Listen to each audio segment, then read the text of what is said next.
আসসালামু আলাইকুম সকলকে। আজকে আমরা এসেছি বনজোরে।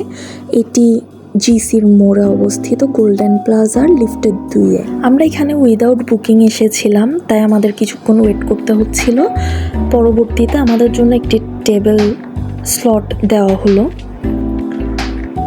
ওই দিন ছিল বিজয়া দশমী, তাই খুব বেশি লোড ছিল রেস্টুরেন্টের উপর। আমরা 8টায় এসেছিলাম, তারা মূলত বাফেট শুরু করে 7টায়। তো আমরা এখানে প্রথমে অন্তর নিয়েছিলাম। আমি এখানে ফুল মেনুর ভিডিওটা অ্যাড করে দিয়েছি।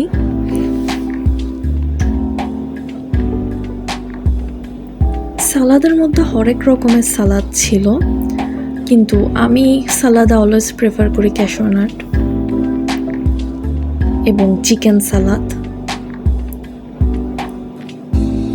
স্যুপ প্রথমে শুরু করিনি, কারণ বাফেটের একটা নিয়ম হচ্ছে স্যুপ যদি নেওয়া হয়, বাফেটের রুলসটা মেনটেন করা হয় না, বাফেটটা ওয়েস্ট হয়ে যায়।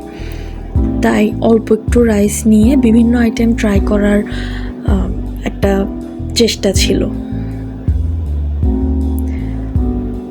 এই হলো পনির মশলা, এটা নতুন আইটেম। আমি এর আগেও 2বার এখানে বাফেট নিয়েছিলাম, কিন্তু কখনো এই আইটেমটা পাইনি, এটাই প্রথম। চিকেন মালাইকারি আমি মূলত নানের সাথে নিয়েছিলাম। আমি প্রথমে একটি প্লেটে রাইসের সাথে কিছু আইটেম নিয়েছি এবং অন্য প্লেটে আমি নানের সাথে কিছু আইটেম নিয়েছি। স্যুপ আমার খাওয়ার ইচ্ছা থাকলেও ওই দিন আসলে স্যুপ খাওয়া পসিবল হয়নি। 2 রকমের স্যুপ ছিল, টমিয়াম স্যুপ এবং থাই স্যুপ।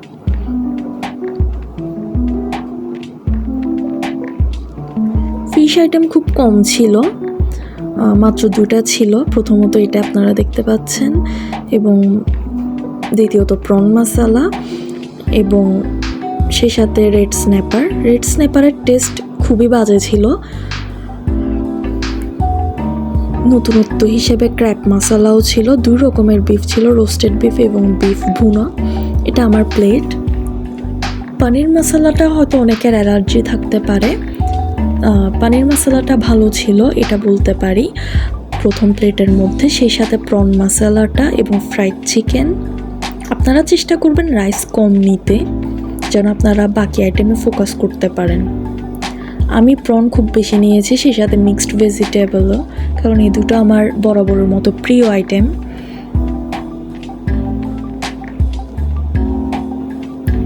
বাফেটে তারা সাধারণত খুব অয়েল ইউজ করে আমার মতে। এই হলো প্লেটের অবস্থা। এরপর আমি নান দিয়ে কাবাব আইটেমগুলো ট্রাই করেছি এবং চিকেন মালাইকারি, চিকেন রিলেটেড আইটেম ট্রাই করেছি। আমার ভালো লেগেছে এই আইটেমগুলো। নান একটা খাওয়াই এনাফ, আমি 2টা নিয়েছিলাম যদিও, কিন্তু একটাই খেতে পেরেছিলাম। এই চিকেনটা খেতে খুব অসুবিধা হচ্ছিল, গলায় পেঁচে যাওয়ার মতো অবস্থা। শেষে আমি ক্র্যাব মশলা নিয়েছি। ক্র্যাব আমার বরাবরের মতো খুব ফেভারিট।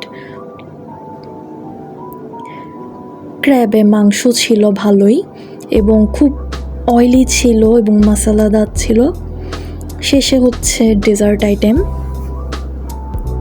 ডেজার্ট আইটেম আমার খুব ভালো লেগেছে, তারা খুব নতুনত্ব এনেছে এবং হরেক রকমের ফ্লেভার্সের ডেজার্ট ছিল। আমি সবখান থেকে একটু একটু ট্রাই করেছি। আমার এই আইটেমটা খুব বেশি ভালো লেগেছে ডেজার্টের মধ্যে, এবং পুডিংও খুব ভালো ছিল। হোয়াইট পেস্ট্রি, পুডিং এবং পায়েস, এই 3টি বরাবরের মতো খুব বেশি ভালো ছিল এই আইটেমগুলোর মধ্যে।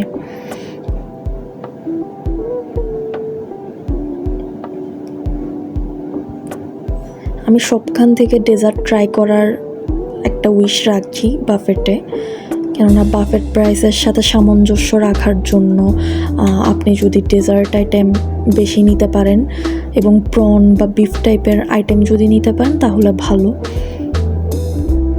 রাইস এবং স্যুপ যত অ্যাভয়েড করবেন তত ভালো হয় বাফেটের ক্ষেত্রে।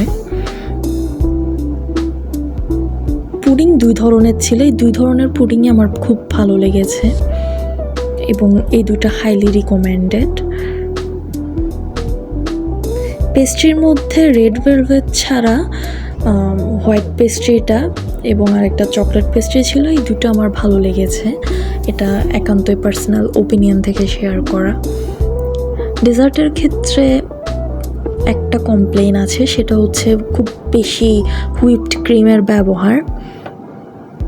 এটা মূলত কিছু ট্রিক্স বাফেটের ক্ষেত্রে আইটেম রেস করার জন্য কিংবা ক্ষুধা মিটিয়ে দেওয়ার জন্য, যেমন খাবারে অয়েল ইউজ করা বা হচ্ছে ক্রিম ইউজ করা ডেজার্টে।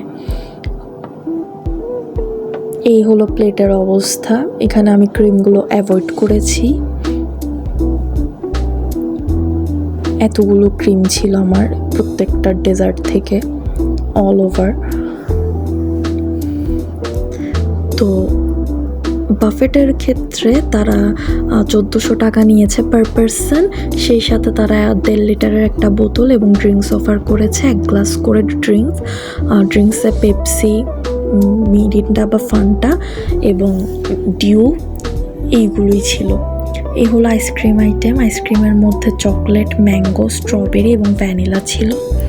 আমি বড় মতো চকলেট ফ্যান এবং আমি চকলেট এবং ভ্যানিলা ট্রাই করেছি, যদিও আমার হাজব্যান্ড সব কান থেকে একসাথে ট্রাই করেছে।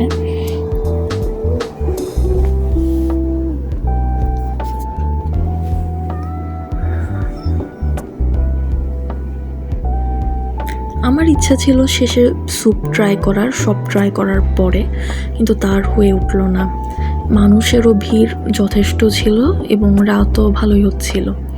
তো এখানে আমি একটা বাফেট মেনুর শর্ট একটা ভিডিও অ্যাড করে দিলাম, আপনারা দেখতে পারেন তাদের 1400 টাকা পার পারসনের মেনুতে কি আছে।